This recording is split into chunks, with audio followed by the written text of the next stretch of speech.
Stიქია დასავლეთ საქართველოში გრძელდება დიდთოვლობის გამო გურიისა და აჭარის სოფლების დიდი ნაწილი კვლავ გარე სამყაროს არის მოწყვეტილი. ადგილობრივები ამ დრომდელიან დახმარებას მათ ნაწილს უთავდება საკვები პროდუქტები, გაუწმენდავია სოფლებამდე მისასვლელი გზები. პროცესში ჩართული არიან მოხალისეებიც, მათი თქმით ადგილობრივებისგან, რომლებიც დახმარებას ითხოვენ, უამრავი შეტყობინება შედის მათთან. დღეს გურიაში დაბრუნდება ეგრეთ წოდებული პრემიერ-მინისტრი ირაკლი კობახიძე, რომელმაც საგანგებო შტაბი რეგიონში პრობლემების დაწყებიდან 48 საათის შემდეგ შექმნა. თუმცა ბახუტაშვილი მოგვაწვდის ბოლო ცნობებს, როგორია ვითარება სტიქიით დაზარალებულ რეგიონში. დასავლეთ საქართველო კვლავ იბრძვის სტიქიის წინააღმდეგ. სტიქიის ზონაში დარჩენილი ხალხი, რომლებიც უკვე ერთი კვირაა გარესამყაროს არიან მოწყვეტილები, კვლავ დახმარებას ითხოვენ.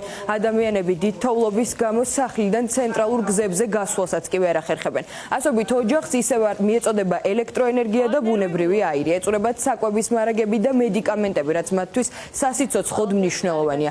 ნალექი და თოვა არ წყდება გურიაში, რაც ვითარებას კიდევ უფრო ართულებს. ადგილობრივები გვიყვებიან, რომ მიცვალებულებსაც კი ვერ საფლავებენ და მდგომარეობა გურიის რიგ სოფლებში გაუსაძლესია. ამ მდგომარეობის პარალელურად სამოქალაქო ინიციატივით გურიაში მოხალისეთა არაერთი ჯგუფი მუშაობს.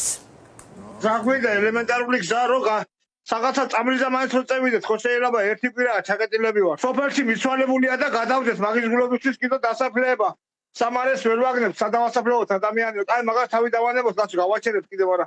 ცოცხალ ადამიანებს ხუჭირდება რაღაცა. გვეწურება კი ბატონო, პურის ხვილი ქონდა, რაღაცა სახალი ქონდა და უკვე ერთი ორი დღე თუ გასტანა რაღაცას გევიტან თავს მარტო მედაცემი მეუღლე ვარ სახში ბავშვები კიდო კაი წევიდნენ და არ არიან ჩვენთან თორა რა უნდა გვექნა. არავინ არ შეხვიანები ამ დილას დავრეკე გამგებელთან და თვითონ შემსავით გარეთ გია არ ტრაქტორი უყავსო არაფერიო და არავის არ უთქვა ცოცხალი ხარ, წარი ხარ.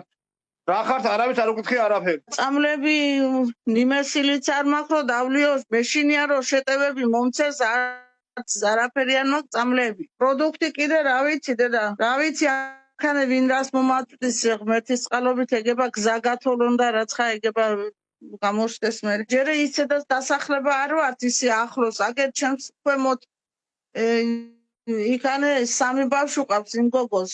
ხო და ისიც ვერსად ვერ დადის, რო რამე დაჭიდეს. იქითაა ჩემს იქით ერთი მოსახლე, ისიც ისე ავათა ეს ქალი.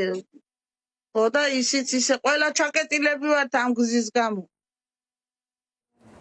ადგილობრივი ხელისუფლება ირწმუნება, რომ გზების გასაწმენდად ყველაფერს აკეთებს. სამუშაოებში ჩართულია როგორც სპეცტექნიკა, ისე ცოცხალი ძალა, მათ შორის თავდაცვის ძალების. დღეს აჭარაში ჩასულმა ეგრეთ წოდებულმა პრემიერმა ვეღარ უარყო, რომ ვითარება გურიაში კრიტიკულად მძიმეა. ოლიგარქის პრემიერი გუშინ ირწმუნებოდა, რომ ყველაფერი კონტროლქვეშ იყო და ოცნების საკოორდინაციო შტაბი ყველა პრობლემის მოგვარებას უზრუნველყოფდა. თუმცა ამ დრომდე ასობით სოფელი კვლავ გარესამყაროსაა მოწყვეტილი. აჭარაში არის არსებითად მოგვარებული პრობლემების ძირითადი ნაწილი, რაც შეეხება გურიაში რჩება მეტი პრობლემა, მათ შორის გზის გაწმენდის სამუშაოები ინტენსიურად უნდა გაგრძელდეს, ეს ერთი, უნდა აღდგეს ელექტროენერგიის მიწოდება და მოსახლეობის დაახლოებით 20%-ს არ მიეწოდება დღეს ელექტროენერგია და აქ არის რა თქმა უნდა ინტენსიური სამუშაოები ჩასატარებელი და ჩვენ დაბრუნდებით ახლა გურიაში და რა თქმა უნდა მაქსიმალურად დავინტერესდებით.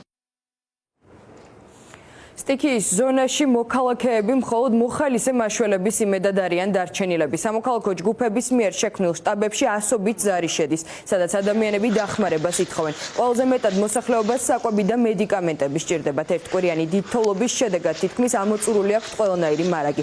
ადგილობრივი ხელისუფლება კი როგორც თავად ადგილობრივები გვეუბნებიან, ამ ადამიანებს არც კი კითხულობენ.